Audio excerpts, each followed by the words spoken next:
लगता है राजस्थान में कांग्रेस सरकार, संगठन और विवादों का चोली दामन का साथ हो गया है। तभी तो एक विवाद खत्म होता नहीं कि दूसरा शुरू हो जाता है। इसे राजस्थान कांग्रेस का दुर्भाग्य ही कहा जाएगा कि बगावत और अदावत यहाँ की पहचान बन चुकी है। कभी संगठन और सत्ता के बीच लड़ाई होती है तो कभी सत्ता के ही दो केंद्र बिंदु एक दूसरे को आंख दिखाते हैं।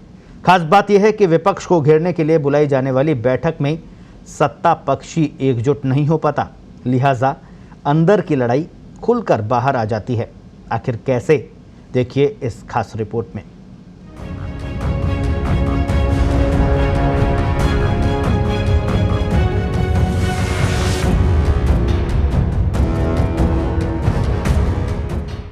हिंदुस्तान में जहां कोरोना की दूसरी लहर चल रही है, वहीं राजस्थान कांग्रेस में भी अंतर्कलह की दूसरी लहर शुरू हो गई है। किस्सा और किरदार भले ही नए हो, लेकिन विवाद वो ही पुराना है। इस विवाद की असल जड़ सत्ता की तरफ से संगठन को तवज्जो ना मिलना बताई जा रही है। एक फर्क ये भी है कि इस बार जो प्रदेशाध्यक्ष के चेहरे हैं वो खुद गहलोत सरकार में मंत्री भी हैं। ऐसे में उन पर दोहरी जिम्मेदारी का बोझ भी है, जो समय समय पर गुब्बार बनकर सामने आ जाता है।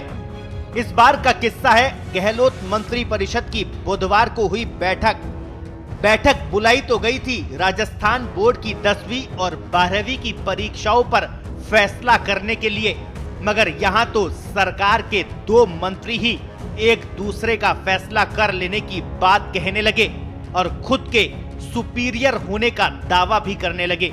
ये दोनों किरदार है सरकार के सबसे वरिष्ठ मंत्री शांति कुमार धारीवाल बनाम राजस्थान कांग्रेस के नए नवेले अध्यक्ष और सत्ता में राज्य मंत्री का सुख भोग रहे गोविंद सिंह डोटासरा। दरअसल ये विवाद उस वक्त शुरू हुआ जब राजस्थान कांग्रेस के अध्यक्ष गोविंद सिंह डोटासरा ने मुफ्त वैक्सीन के लिए जिला कलेक्टरों को राष्ट्रपति के नाम ज्ञापन देने का सुझाव दिया। इस पर बिफरे शांति धारीवाल ने सुझाव को ये कहकर सिरे से खारिज कर दिया कि कलेक्टर तो खुद मंत्रियों से वैक्सीन मांग रहे हैं, ऐसे में मंत्रियों का कलेक्टर के पास जाने का कोई औचित्य नहीं है। इससे नाराज डोटासरा और धारीवाल के बीच कहा सुनी हो गई, मगर एक दिन बाद ही यानी गुरुवार को कांग्रेस आलाकमान की तरफ से आए संदेश ने धारीवाल को उस वक्त चोट पहुंचाई जब डोटासरा के सुझाव पर मुहर लग गई। ये पहली बार नहीं है जब डोटासरा का दुख बाहर आया हो। इससे पहले भी प्रदेश कांग्रेस मुख्यालय में हुई बैठक में डोटासरा मंत्रियों की संगठन से दूरी पर मुखर हो चुके हैं और कई बार मुख्यमंत्री अशोक गहलोत को शिकायत भी कर चुके हैं।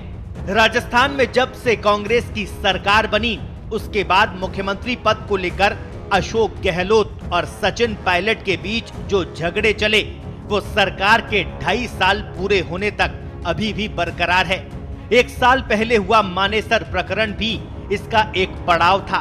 उस वक्त पायलट को बगावत की कीमत अपने दोनों पदों से हाथ धोकर चुकानी पड़ी थी। कुछ ऐसा ही नजारा एक बार फिर प्रदेश कांग्रेस के परिदृश्य में दिखने लगा है। प्रदेशाध्यक्ष होने के नाते डोटासरा मंत्रियों पर पूरा कंट्रोल चाहते हैं, लेकिन सरकार के मंत्री उन्हें जूनियर बाबू होने की सच्चाई याद दिलाते रहते हैं। यही बात डोटासरा को हजम नहीं हो पा रही और वो ये बार बार कह रहे हैं कि वो प्रदेशाध्यक्ष हैं और उनकी बात माननी पड़ेगी। अब जब लड़ाई बाहर आई तो ताक पर बैठी बीजेपी भी चुटकी लेने से नहीं चूकी। कल की जो घटना थी उसकी पृष्ठभूमि में बहुत सारी चीजें, लेकिन कल तो फिल्म का ट्रेलर या पिक्चर तो अभी बाकी है।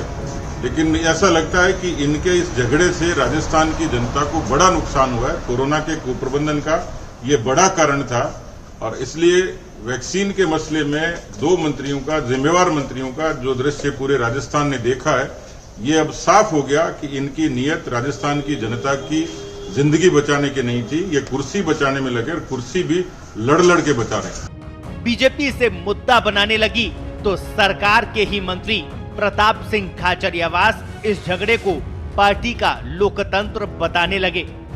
हमारे प्रदेश अध्यक्ष और धारीवाल जी दोनों में बहुत अच्छे संबंध है कई बार हॉट टॉक्स हो जाती है, लेकिन हॉट टॉक्स अच्छे काम को लेकर थी।